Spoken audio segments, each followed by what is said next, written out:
என் அன்பு தமிழ் சொந்தங்களை யூடியூப் சேனலுக்கு வரவேற்கிறேன். ஒரு மகிழ்ச்சியான ஒரு ஹாப்பியான செய்தி அந்த வீடியோவில் போட போகிறேன். பொங்கல் பரிசு தொகுப்பை தமிழ்நாடு கவர்மெண்ட் அறிவிச்சிருக்காங்க. இதை அடிப்படையில் வேட்டி புடவைகள்லாம் எப்போ கிடைக்கும், பொங்கல் பரிசு என்னென்ன கிடைக்கும் அப்படின்னு சொல்லிட்டு 2025க்கான தேதியை முன்கூட்டியே நான் அந்த வீடியோவில் போட்டிருக்கேன். அந்த வீடியோ ஸ்கிப் பண்ணாமல் பாருங்கள். வீடியோ பிடிச்சிருந்தா லைக் பண்ணுங்கள், கமெண்ட் பண்ணுங்கள், ஷேர் பண்ணுங்கள். புதிய நண்பர்கள் யாரும் சப்ஸ்கிரைப் பண்ணி யூடியூப் சேனலுடைய நெருங்கிய சொந்தங்களை எடுங்க. பக்கத்தில் இருக்கிற பெல் பட்டனை கிளிக் பண்ணிக்கோங்க. நம்பர் நோட்டிஃபிகேஷன் உடனுக்குடன் கிடைக்கும். நண்பர்களே, கடந்த வருஷம் 3 லட்சம் பேருக்கு வேட்டி புடவை கிடைக்கலன்னு சொல்லிட்டு நிறைய பேர் கம்ப்ளைண்ட் பண்ணியிருந்தாங்க. தமிழ்நாடு அரசு ரொம்ப ஒரு டென்ஷனாக இருந்துச்சு. எடப்பாடி திரு பழனிசாமி அவர் கூட சொல்லியிருந்தார், நிறைய பேருக்கு வேட்டி புடவை கிடைக்கல. இந்த வருஷம் கைத்தறி அமைச்சர் காந்தி புதிய செய்தி வெளியிட்டிருக்கிறாரு.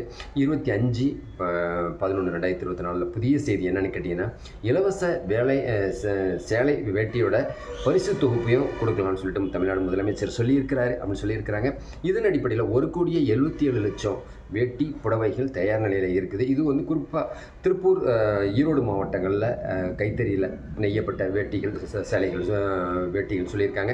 ஸோ இது கடந்த வருஷம் பார்த்தீங்கன்னாக்கா ஷார்ட்டேஜ் ஆனதுனால வெளி மாநிலத்திலேருந்து, வெளி சந்தையிலேருந்து நிறைய இறக்குமதி பண்ணினதாகவும் நிறைய புகார்கள்லாம் வந்துச்சு, சரியாக இல்லை, தரம் இல்லை அப்படின்னு சொல்லிட்டு. இந்த வருஷம் பார்த்திங்கன்னா ஜனவரி 1ஆம் தேதி முதல்ல இலவச வேட்டி சில வேலையெல்லாம் வழங்கலாம் அப்படின்னு சொல்லிட்டு அறிவிப்பு கொடுத்துருக்கிறாரு கைத்தறித்துறை அமைச்சர் காந்தி அவர்கள். புதிய செய்தியை 25/11/2024 அறிவிச்சிருக்கிறாரு.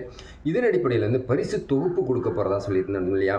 அதில் கரும்பு 1, பச்சரிசி 1 கிலோ, சர்க்கரை, ஜீனி 1 கிலோ, பணம் 1000 ரூபா கொடுக்கலாமா 2000 ரூபா கொடுக்கலாமான்னு சொல்லிட்டு டிஸ்கஷன் நடந்துகிட்டு இருந்து ஒரு வாரத்தில் இது செய்தி தெரிஞ்சிடும் அப்படின்னு சொல்லிட்டு தமிழ்நாடு அமைச்சர்கள் தெரிவிச்சிருக்கிற அடிப்படையில் முதலமைச்சர் கூட காந்தி நம்ம கைத்தறித்துறை அமைச்சர் பேச்சுவார்த்தை நடத்திட்டு இருக்கிற அடிப்படையில் அடுத்த வாரத்திலே நமக்கு இதுக்கான செய்திகள் தெரிஞ்சிடும். அதன் அடிப்படையில் கடந்த வருஷம் போல் இல்லாமல் இந்த வருஷம் அனைவருக்குமே வேட்டி சிலைகள் கொடுக்கணும் அப்படின்னு சொல்லிட்டு ரேஷன் கடை ஊழியர்களுக்கும் வருவாய்த்துறை மூலமாக ஒரு உத்தரவு போட்டிருக்காங்க. நிறைய பேருக்கு கிட்டத்தட்ட 3 லட்சம் பேருக்கு போன வருஷம் வரலன்னு சொல்லிட்டு வருத்தப்பட்டாங்க.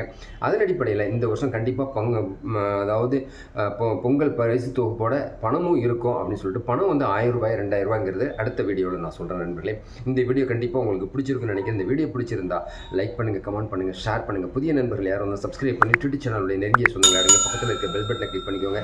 நான் போகிற நோட்டிஃபிகேஷன் உடனுக்குடன் கிடைக்கும். நண்பர்களே, புதிய சிந்தனையோட மீண்டும் உங்களை சந்திக்கிறேன். நன்றி.